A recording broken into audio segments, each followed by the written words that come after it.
Nossa Cidade, com o radialista Luiz Deganello.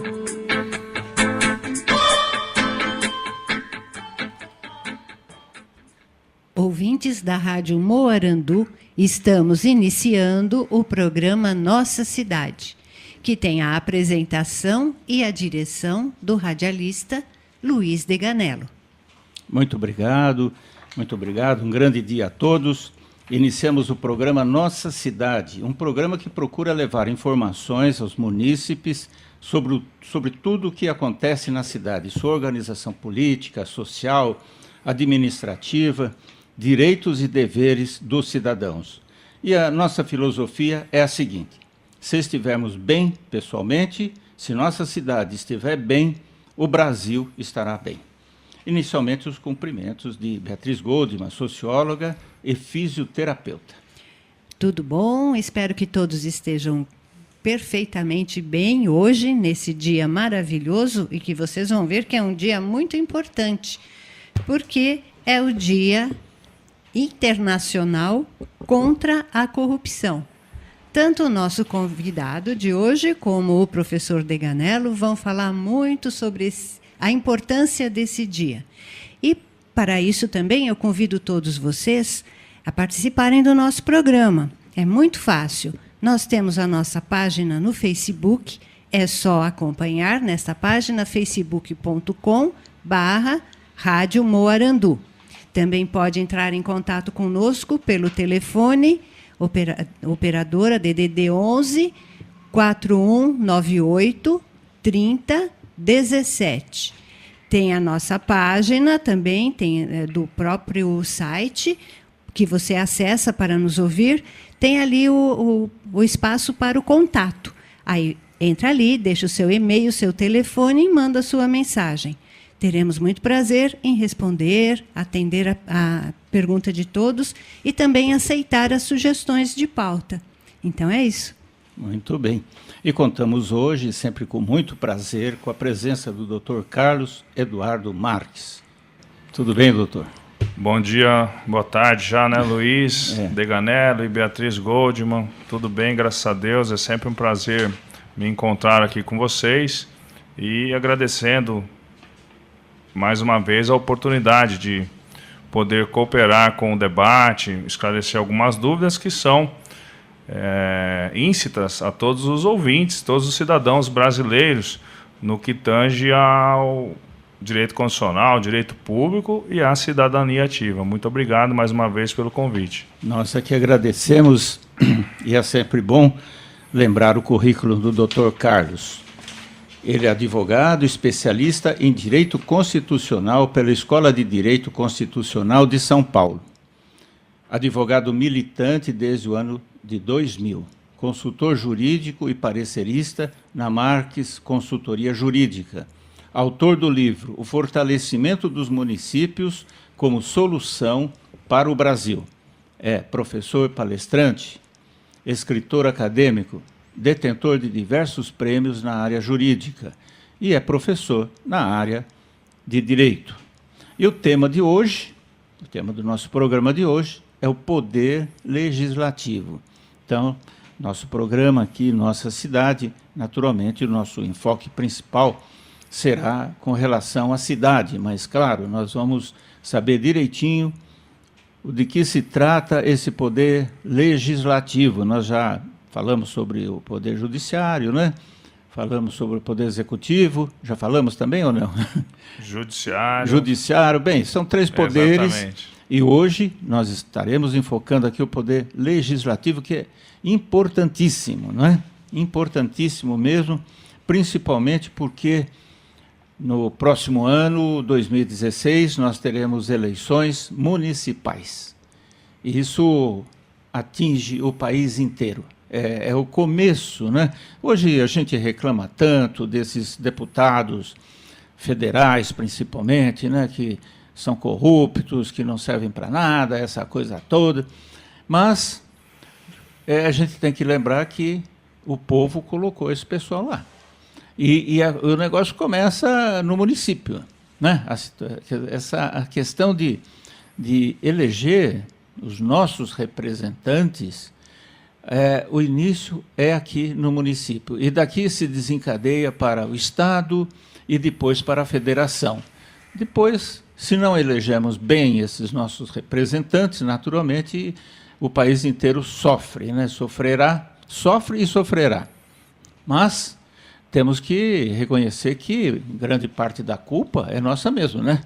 Porque temos que pensar bem em quem nós vamos eleger, porque eles serão realmente os nossos representantes e terão poder para dirigir, para conduzir o nosso país. E daí a importância do município dentro desta organização brasileira, né? A nossa organização constitucional, que é na minha opinião, é uma boa Constituição. Deve ter falhas, mas tudo isso daí pode se corrigir, né? Falhas podem ser corrigidas, né? Existem brechas para isso, né?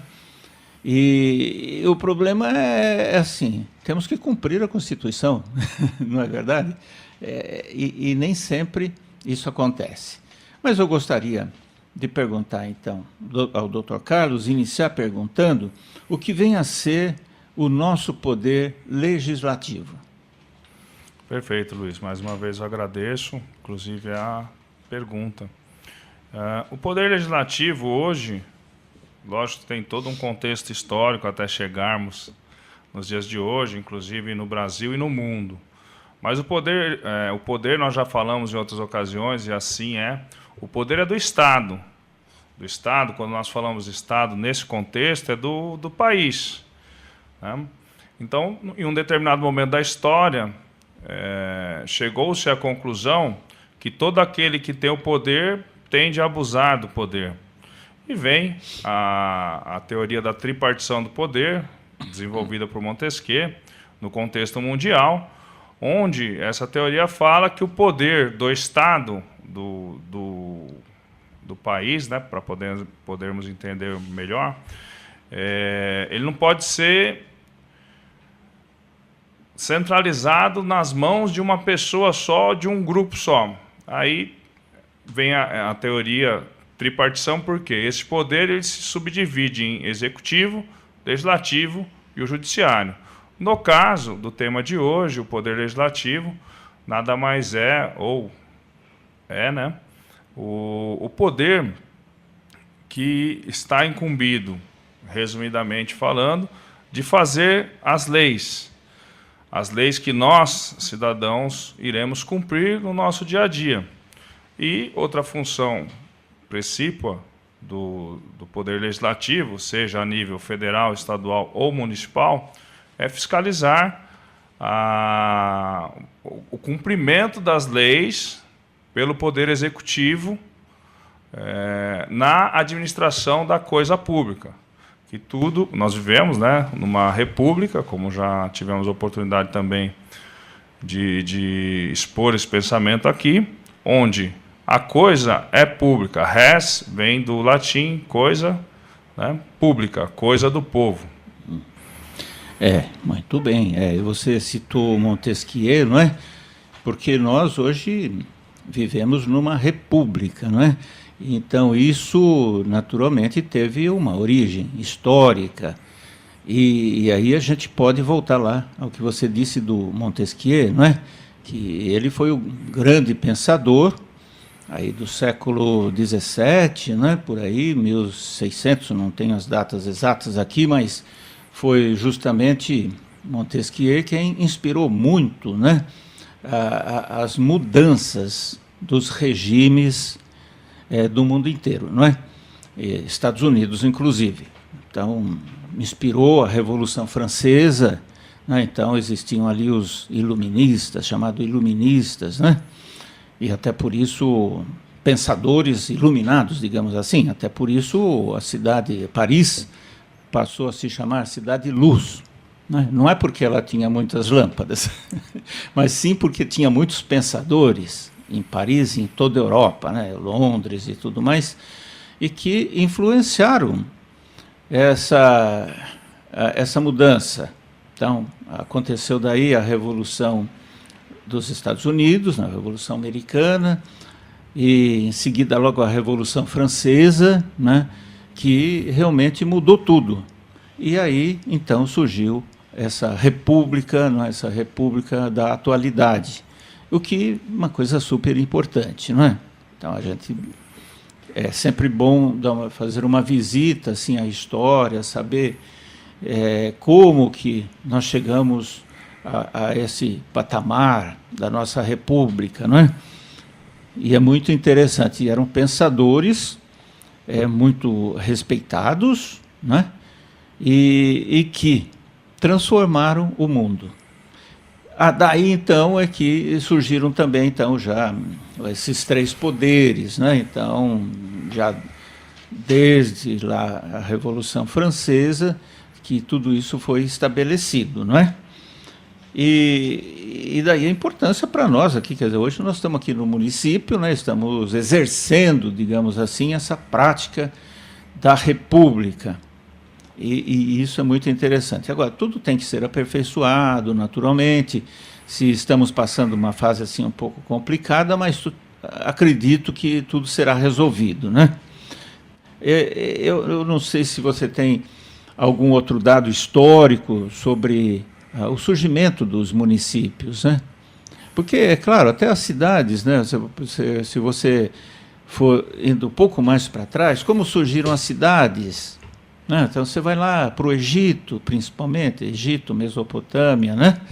Em que, num primeiro momento, nós, os homens, aí éramos totalmente carnívoros, né? A gente tinha que correr atrás ali para alimentação, e correr atrás ali dos animais. Então, ou você se alimentava dos animais, ou eles se alimentavam de você, certo? Então, era uma briga danada.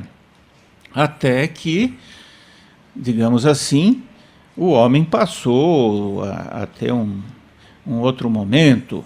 Então, ali principalmente nas margens do rio Nilo, né? Começaram a plantar, porque a terra era fértil. E daí, então, as pessoas começaram a ficar, digamos, umas próximas das outras, né? Ter as suas casas por ali, aquela coisa toda, para cuidar dessas plantações. E devagarzinho, então, foram surgindo ali as cidades, né? Então, a cidade teve essa origem também, né? Pelo menos aqui na nossa civilização ocidental. Claro que na oriental deve ter outros elementos, mas a ocidental foi assim. Então, começaram a surgir as cidades, naturalmente, aí começam as inter-relações, cria-se uma sociedade e coisa e tal, não é? E já ali começam a surgir pensadores, né? Mesmo no Egito. Depois do Egito foram para a Grécia, né? Se expandiram para a Grécia, foram para a Grécia, estão buscando novos horizontes, da Grécia para Roma, né? Grande Império Romano. Império Romano e tudo mais. Então a civilização ela foi avançando. E já com pensadores, é lógico, né? Então, Sócrates, não é uma coisa que apareceu Platão ali do nada, né? Até chegar, então, lá nos nossos amigos lá, amigos do Montesquieu e tudo mais, porque eram vários filósofos, né? Demorou um certo tempo, né? Pelo menos uns 6 a 7 mil anos. Mas assim surgiram as cidades e surgiram, naturalmente, aí os municípios, né? Acho que talvez um dado histórico assim que deva ser lembrado, né? Então, não sei se você tem algum outro dado histórico. Só para complementar, com certeza, você sempre, Luiz, com conhecimento de cultura histórica, política e nas mais diversas áreas do conhecimento humano, você muito culto, por sinal, tem que parabenizá-lo. Não são só informações. Exatamente, mas são informações históricas realmente. E para nós entendermos o que vem acontecendo ou o que está acontecendo hoje, seja no Brasil, seja nos Estados Unidos, na Europa, nós temos que realmente passar por esses períodos da história. Não adianta querer entrar num contexto social, político, econômico, seja que nível for, seja de município no Brasil, estadual, federal, seja discutir políticas internacionais, direitos humanos, etc., se você não tiver, ou se nós não tivermos esses conhecimentos históricos. Eu, se me permite, não tenho...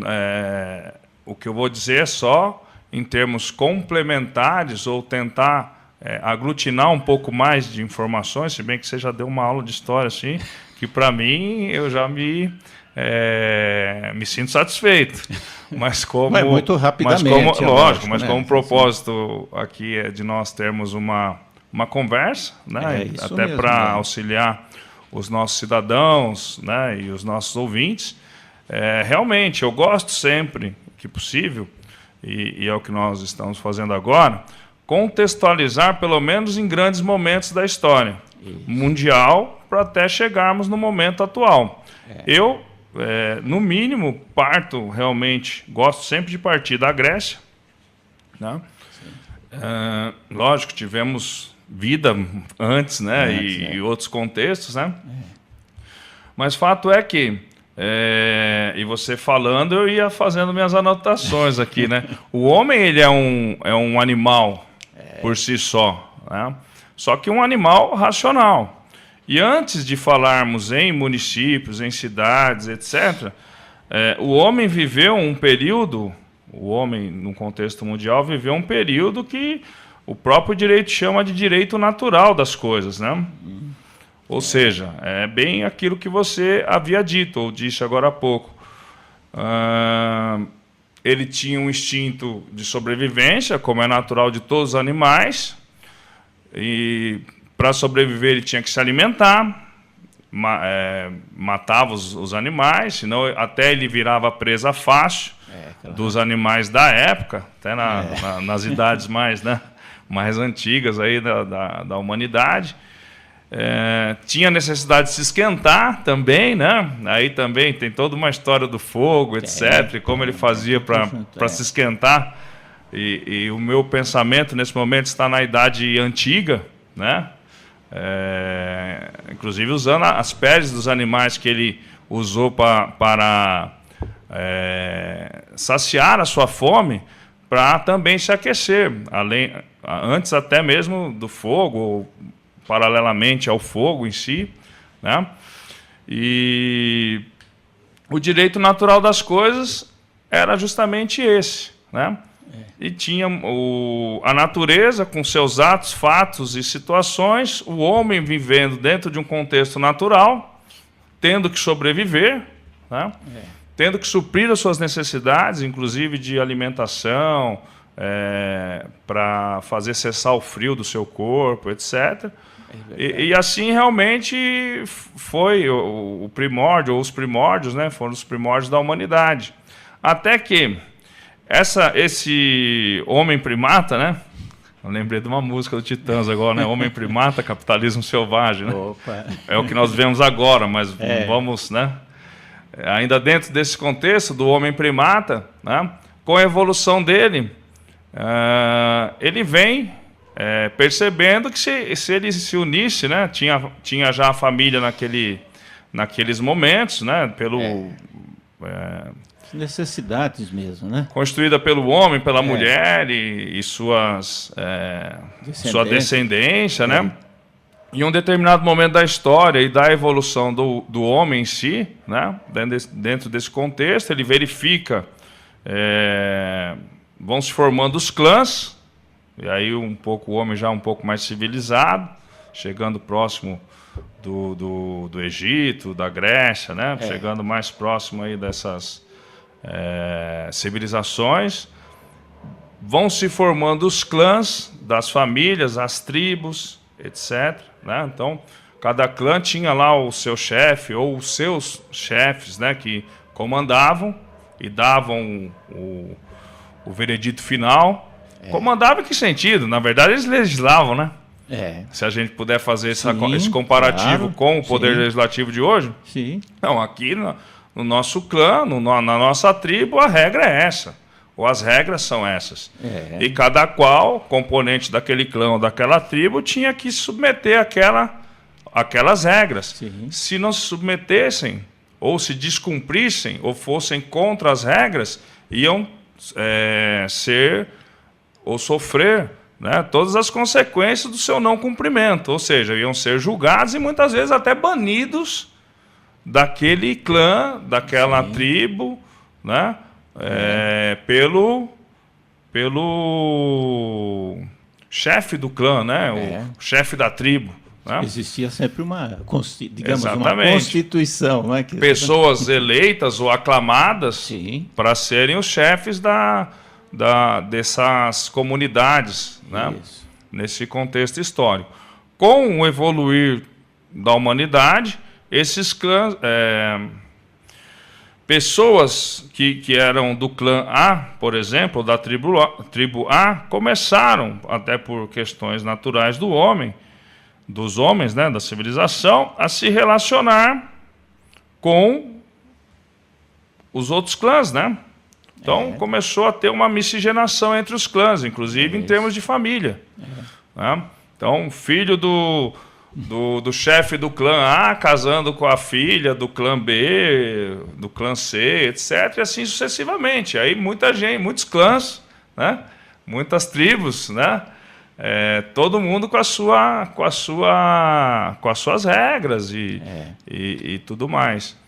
E vai evoluindo, ocupando praticamente ou aquela mesma porção de terra, que hoje nós chamamos de Estado. Né? E aí, qual lei que vai prevalecer? Né? De qual clã, de qual tribo? Inclusive as guerras, né? Entre clãs e tribos, que a história mundial nos demonstra. E o Império Romano também, né? Conquistando novos impérios, novos reinados, né? Na sua expansão devastadora, né? E, enfim, fato é que quando se unia um clã ou se conquistava, né, um império conquista o outro, etc., um tinha que se submeter ao outro, ou vice-versa. Exato. Né? E passado esse período das grandes conquistas, Grécia, Roma, aí eu situo também para pontuar o período do feudalismo, né? Onde tínhamos os grandes senhores feudais. E não podemos esquecer também que nessa época o poder o Estado era absolutista. Aí surgiam os reis, né, as grandes monarquias, onde o chefe de Estado era o monarca, era o rei, né, o rei. E uma das características das monarquias de então era o quê? Irresponsabilidade do chefe de Estado. Irresponsabilidade em que sentido? Podia matar, podia fazer o que ele queria para cobrar tributos, por exemplo. Mandava os emissários do rei, né, cobrar tributos, e aí se a pessoa não tinha, se os plebeus não tinham como pagar, os emissários ateavam fogo nas casas, abusavam da família, das mulheres, dos plebeus, etc. Verdade. Né? E num regime totalitário, sem responsabilidade nenhuma. Ele fazia o que queria e o que achava que devia ser feito. Ele não tinha poder, ele não tinha limites ao seu poder. Tá? E aí foi um dos motivos que também fez ecoar ou eclodir a Revolução Francesa. Sim. Ou seja, onde esse estado de coisas, onde a nobreza, né, o rei, juntamente com o clero, tinha lá os seus privilégios, né? E começa, então, depois do feudalismo, nesse contexto, pouco antes da Revolução Francesa, século XVII, 1789, né? Começa, então, a se formar os burgos, que são os burgueses, daí vem a palavra burguês, né? Que são os comerciantes, de uma certa forma, um pouco melhor sucedidos ali do que os plebeus, né? E trabalhando de sol a sol, qualquer semelhança com os dias de hoje no Brasil é mera coincidência, mas a história, né, já nos conta, né? Trabalhando de sol a sol, tanto os burgueses como os plebeus, e sendo despojados dos seus bens, né, para sustentarem a classe dominante, que no caso era o rei, né, a nobreza e o clero. A Revolução Francesa vem nesse sentido, eles não aguentando mais, os plebeus e os burgueses não aguentando mais a tirania, né, do rei, né? autoritarismo e da nobreza. Então, eclode o movimento mundial da Revolução Francesa com os lemas, né? Liberdade, igualdade e fraternidade. Isso. Se ainda tem o tempo, Luiz, que a gente começa a falar, vai lembrando. Vai embora, né? Se ainda tem o tempo, só para lembrar o que acontecia no Brasil, um movimento semelhante, o que acontecia na Europa em 1789. Tá certo. A Inconfidência Mineira. Né? O que era a Inconfidência Mineira, onde nós tivemos como Marte o Joaquim da Silva Xavier, o Alferes Tiradentes, mas nada mais era do que um movimento que ocorria no Brasil, naquele momento histórico onde estava acontecendo a Revolução Francesa na Europa, sob os mesmos lemas, liberdade, igualdade e fraternidade, Brasil colônia de Portugal, e tudo que se extraía das Minas Gerais, o ouro, etc., que era levado para as fundições, né, brasileira, a coroa de Portugal instituiu, que entrou pela história, o chamado quinto. Quinto, né? Ou seja, 20% do ouro ou das riquezas extraídas das Minas Gerais ou do Brasil, né, tinham que ser taxados, tributados com o quinto. Pois é. Né? E aí, a gota d'água, eu sei que eu me alongo muito, mas a gota d'água da Inconfidência Mineira foi que, e aí, né, todo poder, todo que tem o poder visa abusar do poder, além do quinto, a coroa queria instituir a derrama. A derrama era um outro tributo, além do quinto, que daí foi o estopim, a gota d'água, para que se eclodisse no Brasil, né, no mesmo momento histórico da Revolução Francesa, lá no continente europeu, a Inconfidência Mineira. E aí os poetas, artistas, profissionais liberais e outros segmentos da sociedade se rebelaram, ou quiseram se rebelar, né, contra a coroa de Portugal, né, e o governo que aqui estava, nesse contexto. Só que essa revolução, a Inconfidência Mineira, ela foi, o seu fim, ela foi o quê? Ela foi extirpada, abafada, né? com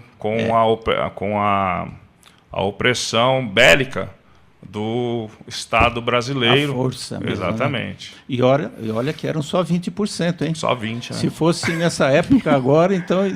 Eu até ia perguntar se você acha que existe alguma semelhança desse período anterior à Revolução Francesa com algum momento que a gente está vivendo agora. Será que não tem, não? Beatriz, nós sempre nos pomos a pensar, mas a Constituição de 1988, a Constituição Brasileira de 1988, se você pega o artigo 5º, né, nós encontramos lá no caput lemas, escrito inclusive, né, liberdade, igualdade, fraternidade, etc. Que vem dos lemas da Revolução Francesa. Viemos na cola também da Revolução Americana e Revolução Francesa. 1888, não foi? 1822 a nossa independência, 1888 a República, não é? Portanto, totalmente influenciado por esses pensadores, por esses movimentos internacionais. Sim. Então, implantou-se a República aqui também, sim, com todos os seus problemas e tudo mais, né? Tudo que se observa, assim, de maneira geral, não citando um país ou outro, quando o governo tem a tendência à ditadura, então a gente tem esta volta a esse momento antes da Revolução Francesa. Esse abuso do poder, essa derrama, vamos dizer assim, né? Essa cobrança exagerada de impostos, esse desperdício. E aí eu acho que se a nossa sociedade, de maneira geral, conhecesse mais a história, essas coisas poderiam começar a não acontecer, né? Eu acho que falta mais informação nisso daí, nesse conhecimento da história da humanidade, para tomar mais cuidado, não deixar que certas coisas se repitam, né? A história, sim, Beatriz, você tem toda a razão. Mas a história é um grande termômetro, inclusive, para as novas civilizações. E nelas eu incluo o Brasil. Por que nova? Né? Carlos, nova, 500 e poucos anos? Sim, 500 e poucos anos para a história de uma nação, né? Às vezes é pouco. E se pegarmos em termos de história, e se pegarmos o atual contexto nosso em termos de redemocratização, nós temos o quê? 30 anos. Né? Para a história de uma nação, realmente é muito pouco. Dá para resumir num livro de história, com todo o respeito, a redemocratização do Brasil em algumas páginas.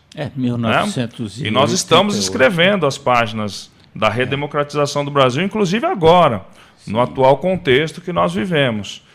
Só pontuando também, Beatriz, o que eu observo como analista, professor de Direito do Estado e políticas, é que a América do Sul também vem sofrendo um processo de virada de páginas, se é que posso chamar assim. Por quê? Recentemente, um mês, talvez, nós tivemos a queda na Argentina, do cristianismo, exatamente. E agora, recentemente, no domingo passado, nas eleições da Venezuela, os congressistas, ou seja, o poder legislativo de lá, que foram eleitos, né, os novos, são da oposição uma maioria esmagadora contra o atual governo venezuelano, que é o sucessor do Chávez, Maduro. Né? O atual é o Nicolás Maduro. Né? E parece que a minha visão, a minha leitura, parece que em um determinado momento na América do Sul tentou-se implantar ou implementar uma espécie de, vou usar o seu termo, tá? Ditadura socialista, né? Inclusive nesses países, e agora o continente sul-americano, a América do Sul, vem vivendo essa virada de página, ou seja, parece-me que essa implantação em todos os países, ou em grande parte dos países da América do Sul que tentaram navegar por essas águas, vem tendo alguns reveses aí, né? Chamado bolivianismo. Exatamente. Né? E vamos ver o que acontece com o Brasil agora daqui para frente também, né? Agora você vê, a nossa Constituição ela foi promulgada no dia 5 de outubro de 1988. Sim. A nossa República é de 15 de novembro de 1888, certo? Portanto, 100 anos, né? 100 anos de República. De República e 100 anos, quer dizer, a partir da nossa Constituição, poderia ser um marco da redemocratização, digamos assim, né? Daí, direta já, essa coisa toda, né? Então, passaram-se 100 anos a partir da proclamação da República, não é? Também já acho que está na hora de se acelerar um pouco esse processo, né, da redemocratização. Durante esses 100 anos de República, muitos momentos aconteceram que foram períodos de ditadura. Então, eu acho que isso está muito preso ainda no inconsciente dos governantes brasileiros, essa coisa que vem lá de trás, de antes da Revolução Francesa, de reis absolutistas e tudo mais. O brasileiro ainda não conseguiu se desvencilhar dessa ânsia pelo poder e que desemboca sempre numa ditadura. Isso, de maneira geral, América Latina, vamos dizer, né?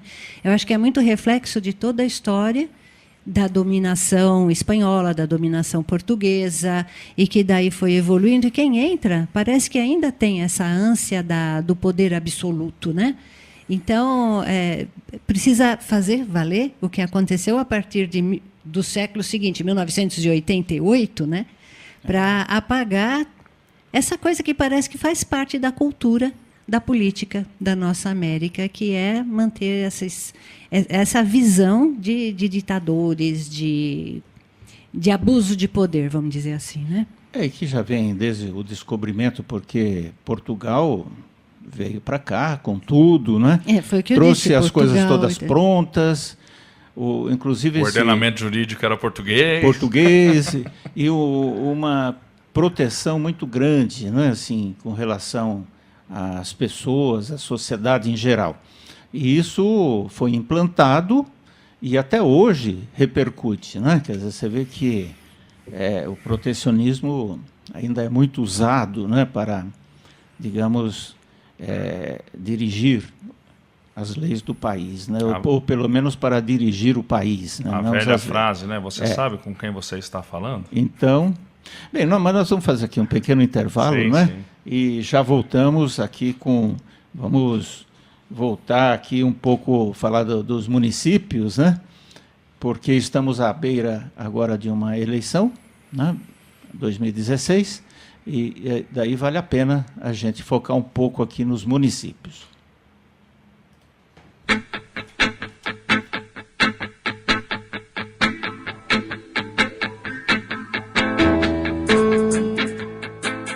Nossa Cidade, com o radialista Luiz Deganello.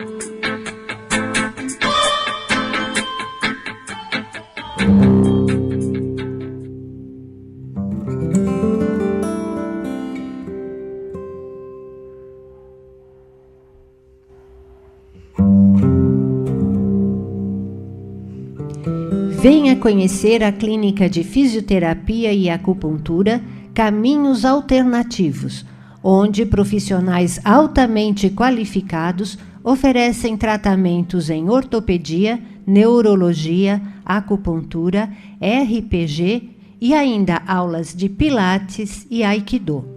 Estamos em Barueri, Rua Brilhante, número 13, no bairro Jardim dos Camargos.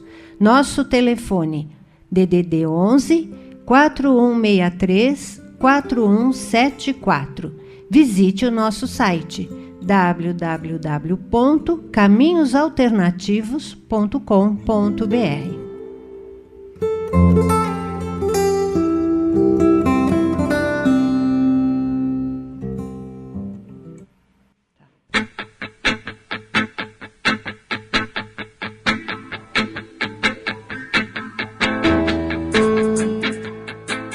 Nossa Cidade, com o radialista Luiz Deganello.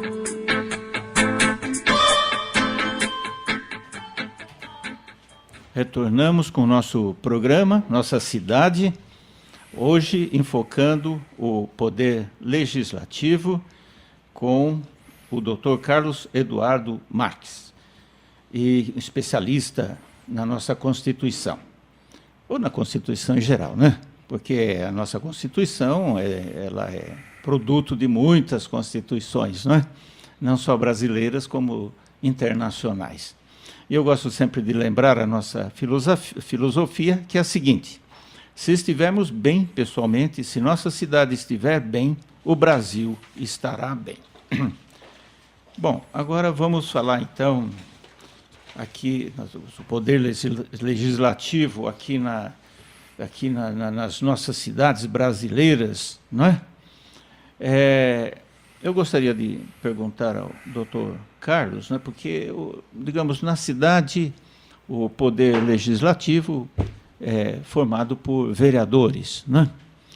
Eu gostaria de perguntar quais as principais funções de um vereador. Né? Ele é do poder legislativo, né? Mas ele entra lá para fazer o que exatamente? Perfeito. Rapidamente, voltando aí no bloco anterior, sim, com todas as questões que nós conversamos, inclusive paralelamente, são movimentos paralelos, a Revolução Francesa, etc., veio um movimento nacional que nós chamamos de constitucionalismo. E, em um dado momento, se chegou internacionalmente a um conceito de que só se reconhecia um Estado país se ele tivesse uma Constituição. Não bastava ser uma Constituição simples e puramente. Nessa Constituição tinha que ter, no mínimo, 2 capítulos. Um voltado para a tripartição do poder, ou para a repartição do poder. A nossa tem esse artigo, é o artigo 2º da Constituição Federal de 88, e outro capítulo voltado para os direitos e garantias fundamentais dos seres humanos, o que modernamente nós conhecemos também como os direitos humanos.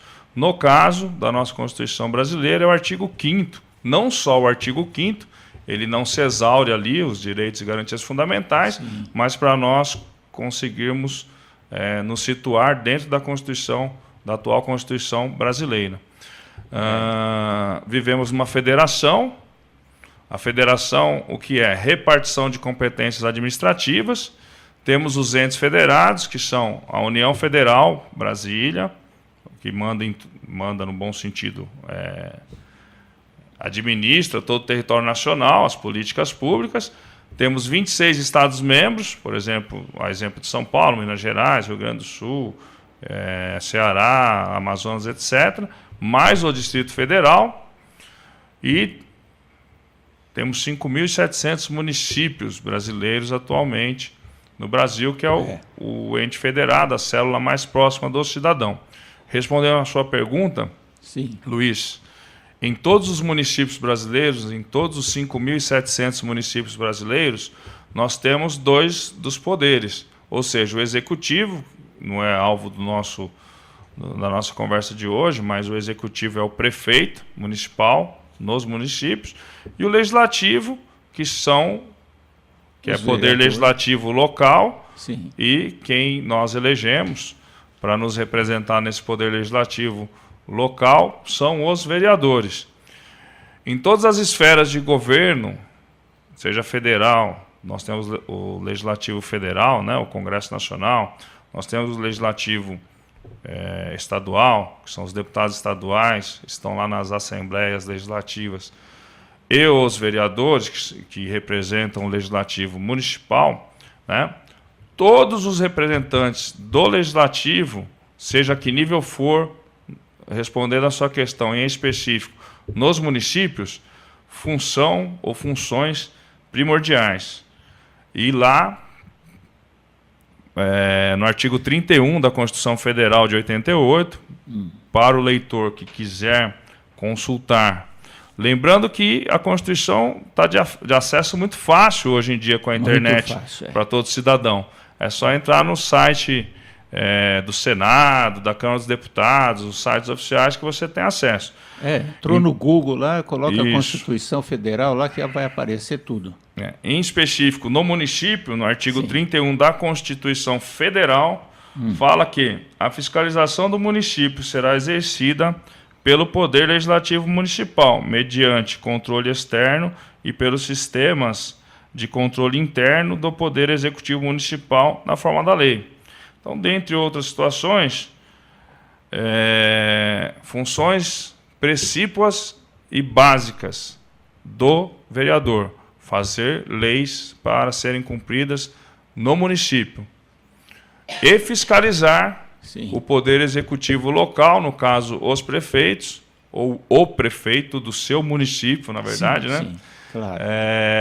Na condução da administração pública local, sim, com base nas leis elaboradas pelo Executivo. Então, essas são as funções básicas, primordiais e precípuas do vereador. Não é fazer assistencialismo, como nós já conversamos aqui também em outra oportunidade. Inclusive, hoje a gente acompanha essa questão do impeachment da presidente, mas, digamos, pode existir também um impeachment do prefeito, né, por intermédio da Câmara dos Vereadores, não? Sim, Luiz. Se ele, por exemplo, não cometer algum crime de responsabilidade, ele pode, digamos, ser impedido, não é? Então, ou cassado pela Câmara dos Vereadores. É assim mesmo? Sim, Luiz. Só lembrando e desmistificando os processos de impeachment, né?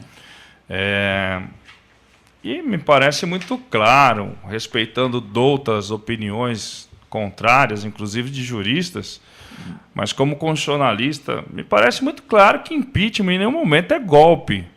Lembrando que é um processo. O impeachment em si, seja a nível federal, seja a nível estadual, seja a nível municipal, é um processo onde será garantido ao que se pretende impedir, né, impeachment, traduzindo, é impedimento. Impedimento de quem? Do chefe do executivo para o exercício das suas funções, seja o executivo federal, estadual ou municipal. Não tem golpe nenhum, gente. É um processo. Sim. É um processo como você pode responder um processo, não de impeachment. Eu também. Sim. Todo cidadão não pode ser processado. Claro. A ele não vai ser garantido contraditório, ampla defesa e o devido processo legal? Exato. Processo de impeachment, desmistificando o processo de impeachment. Inclusive fica como sugestão para um futuro programa. Eu achei interessante. O processo de impeachment em si não é golpe, gente. Está previsto na Constituição Federal de 88. Sim.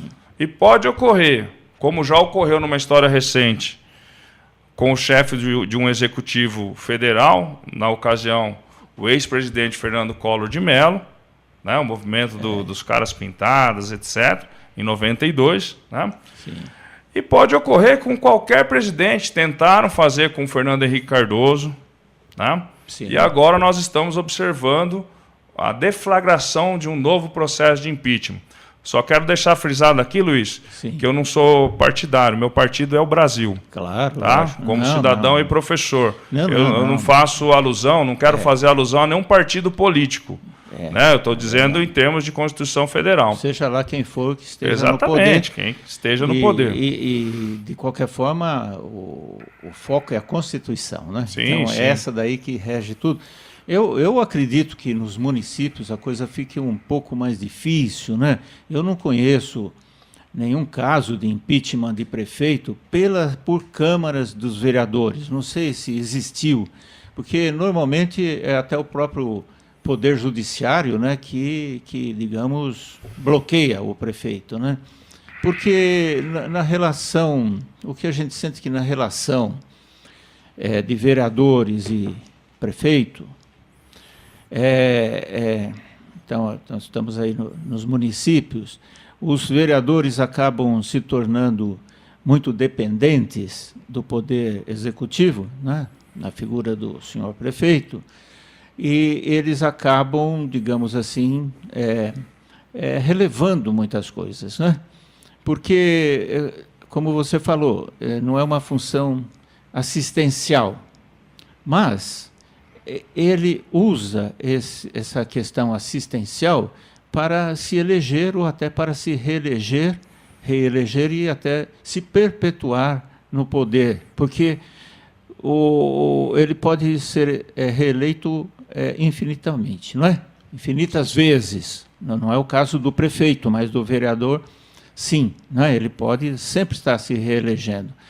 E com essa prática do assistencialismo, não é? Ele depende do Poder Executivo para a liberação de verbas, para cá ou para lá e para cá, e ele, então, acaba se comprometendo com o Poder Executivo. Então, fica difícil ele fiscalizar. Por isso, a gente muitas vezes vê, né, o sistema de saúde se tornando precário, o sistema de educação se tornando precário, né? Claro, a própria parte de assistência social precaríssima, porque uma apreciação. Os vereadores acabam não tendo muitas condições ou não se sentindo à vontade para fiscalizar. Não sei se é mais ou menos por aí, mas, digamos assim, porque se a principal função do vereador é a fiscalização do executivo e ele não cumpre essa função, alguma coisa está errada aí, não é? Luiz, realmente, muitas coisas têm que se aperfeiçoar no Brasil. Não podemos, penso eu, generalizar, mas realmente é o que nós observamos na prática, com um olhar mais aprofundado sobre o tema. Com relação ao impeachment de prefeito, eu tenho notícias, pelo menos, de um caso. Lógico que nós já tivemos outros no Brasil. Esse ano, o ano passado, se não me falha a memória, participando da Semana de Estudos Jurídicos na Universidade Presbiteriana Mackenzie, em Campinas. Em Campinas. Eu também, como você, nesse momento, né, desconhecia, assim, ou não tinha parado para pesquisar um caso específico, ou quais foram os casos de impeachment de prefeito feito por Câmara de Vereadores, né, etc. E eu também, como constitucionalista, discutindo o tema, nessa ocasião, academicamente, levei à discussão a possibilidade de prefeitos sofrerem processos de impeachment. Eu imaginei, na minha ingenuidade, que estava trazendo um fato novo, né, para os alunos, etc. E na ocasião, fui surpreendido com a informação, surpreendido no bom sentido. Fiquei contente, não porque aconteceu com o prefeito X, Y, Z, mas que Campinas já fez o impeachment do seu prefeito em um determinado momento da história de Campinas. E eu, sempre que posso, eu também levo esse tema, seja nas palestras, nas aulas, etc., inclusive para trazer a informação para os munícipes, para os cidadãos, que os prefeitos também podem sofrer processo de impeachment. Só complementando, todo esse contexto que você trouxe, antes de formular a pergunta, realmente a chance é muito grande de acontecer, ou seja, onde o legislativo municipal, não podemos generalizar, sim, né? Claro. De uma certa forma cooptado pelo executivo, porque é o executivo que libera as verbas para o assistencialismo, etc.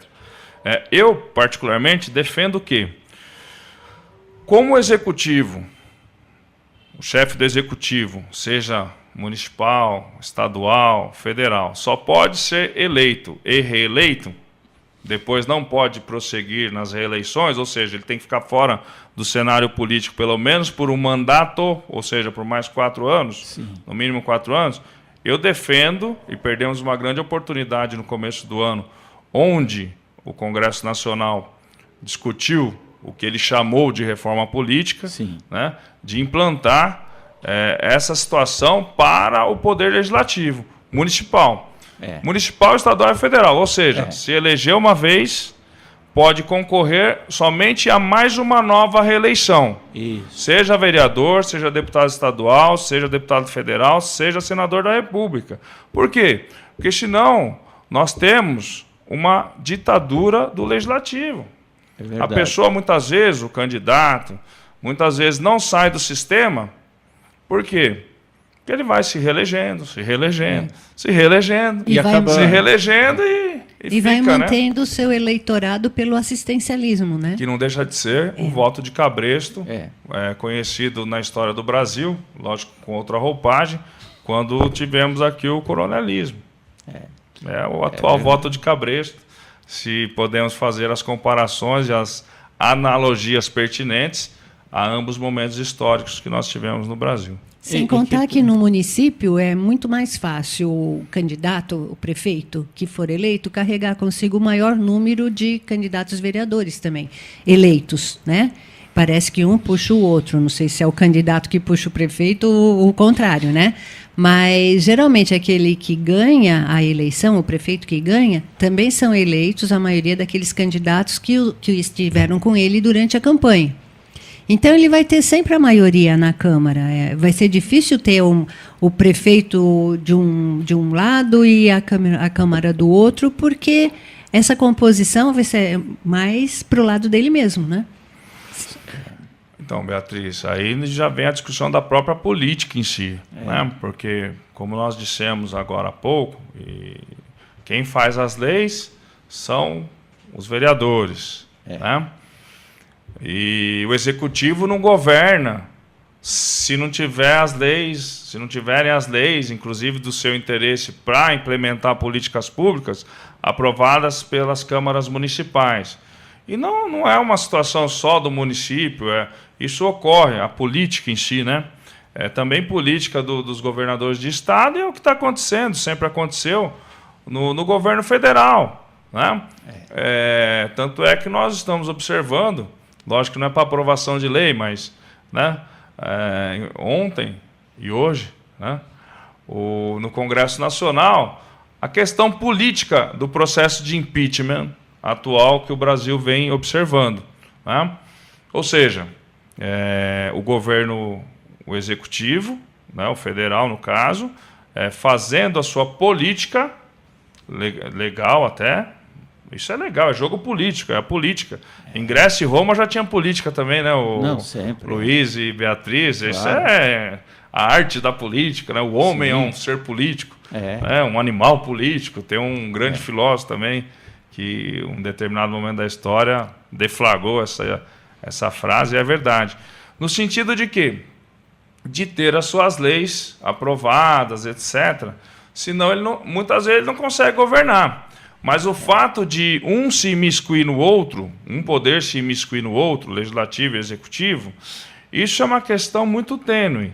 Né?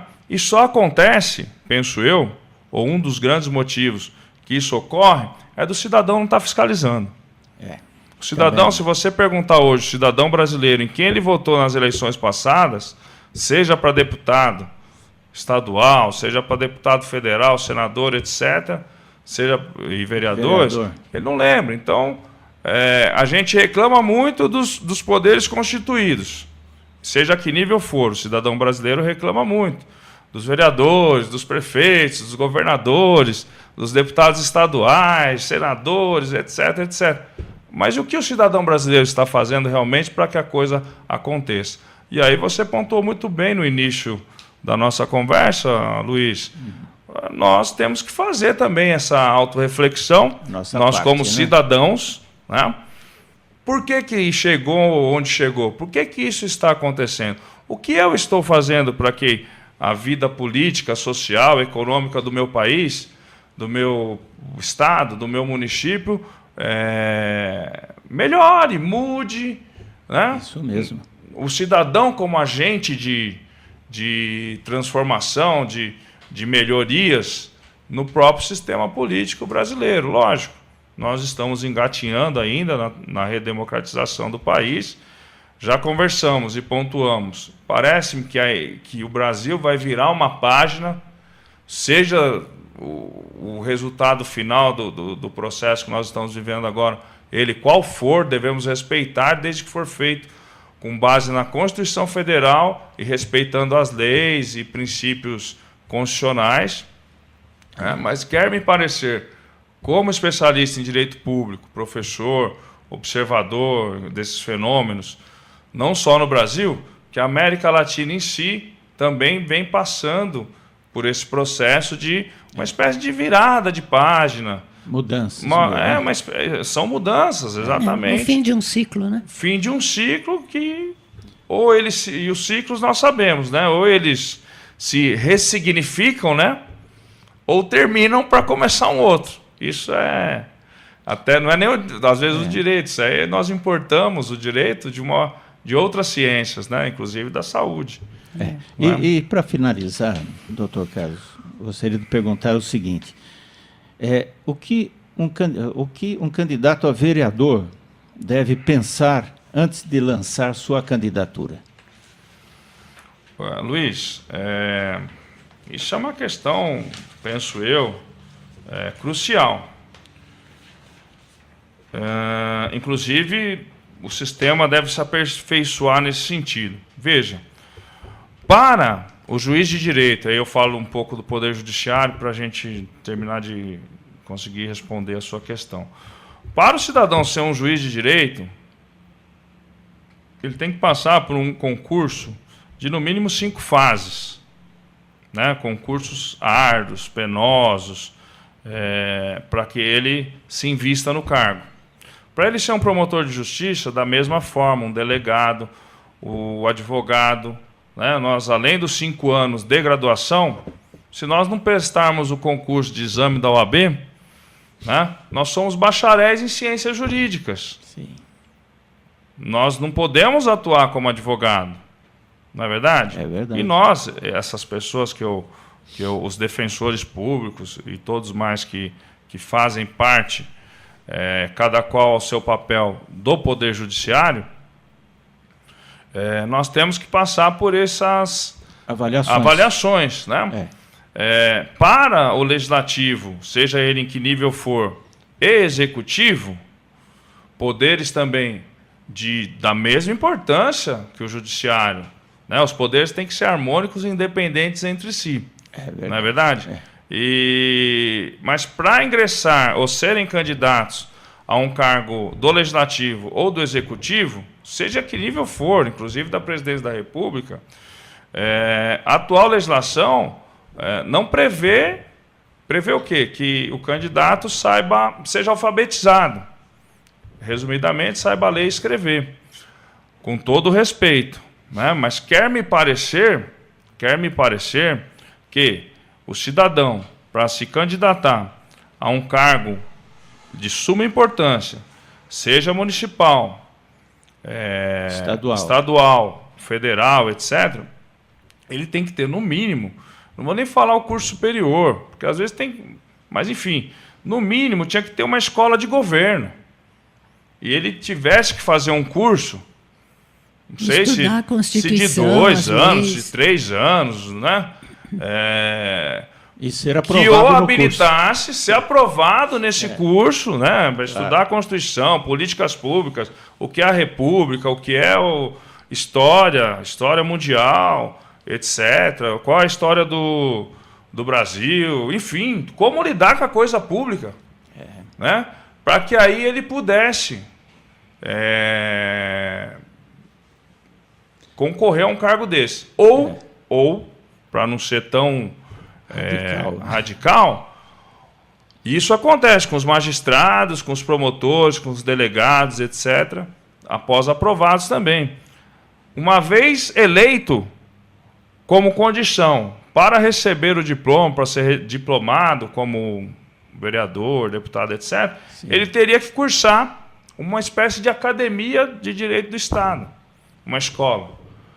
6 meses, 1 ano, pelo menos para ter uma noção básica do que é a res pública, do que é a coisa pública.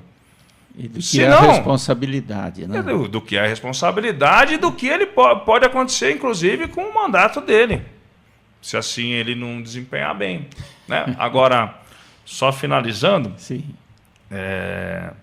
não podemos generalizar, mas veja também, e eu falei aqui no último programa que eu tive a honra de participar, tudo deságua no judiciário. Todos os problemas da República Federativa do Brasil, quem dá a última palavra é o judiciário. Por quê? Um dos motivos é esse. É o poder, com todo o respeito, que ele está como dando equilíbrio. É o último bastião ali da República, é o último... Uma palavra final. Né, mas ali, que é composto, com todo o respeito aos demais poderes, pelos juízes, pelos promotores, pelos advogados, etc. Né? Então, lógico, tem vários casos no judiciário de também os juízes, né, os promotores, etc., inclusive num episódio recente da federação, né, de um advogado, com todo o respeito também, se imiscuir ali na questão da falcatruas, contra a lei, né? O episódio do senador Delcídio do Amaral, não sou eu que estou falando, está aí na mídia, aconteceu, foi por uma ordem judicial, tudo, né? Referendada pelo Supremo Tribunal Federal, onde um senador da República, um advogado, enfim, e um assessor, né, do senador, pelo menos é o que nós conseguimos verificar, estavam envolvidos em questões criminosas, né, e foram presos. Mas o melhor dos mundos seria qual? Que não houve, lógico, o contato da política, inclusive, é impossível você fazer política se o vereador, ou os vereadores, ou o legislativo não conversar com o executivo e vice-versa, com os secretários, com os ministros, claro. etc.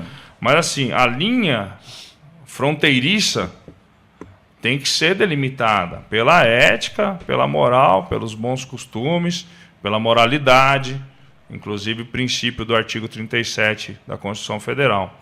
Então, para o cidadão se lançar como candidato a vereador, eu imagino, e aqui nós estamos falando no campo da teoria, né, não é, Luiz? É verdade. Eu imagino que, no mínimo, ele tenha que ter um pouco de conhecimento dessas vertentes da coisa pública, do que é o poder, quais são os poderes, da fiscalização, do poder executivo e assim sucessivamente. Enquanto isso, né, ele que deve se preparar, independente de ser obrigado ou não. Né? Sim, e o cidadão fiscalizando e votando ali na medida do perto, possível, né, em cidadãos que preencham da melhor forma. Isso fica num critério subjetivo do cidadão ao votar, né, em candidatos que preencham as melhores condições para representá-lo nas câmaras municipais, nas assembleias legislativas e no Congresso Nacional. Tá, muito bem. Bem, infelizmente chegamos ao final do nosso programa, mas acredito que tivemos muitos esclarecimentos e, em outras oportunidades, naturalmente, vamos aprofundar esse assunto e outros mais. Quero agradecer muito a presença do Dr. Carlos, muito obrigado por ter vindo. Eu é que agradeço sempre, Luiz, o convite, tanto seu como da Beatriz Goldman. Para mim é sempre uma honra me encontrar na presença dos amigos, radialistas, jornalistas e profissional da saúde, a honra que é vocês nossa. são.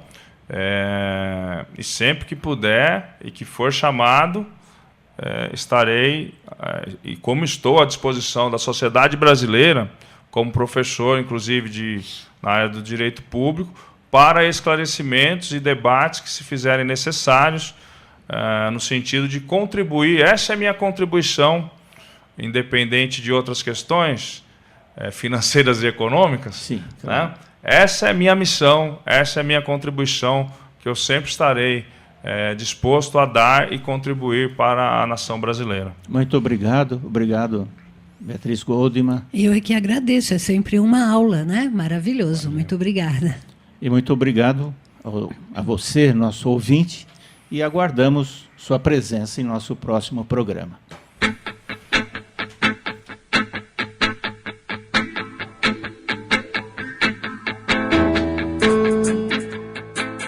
Nossa Cidade, com o radialista Luiz Deganello.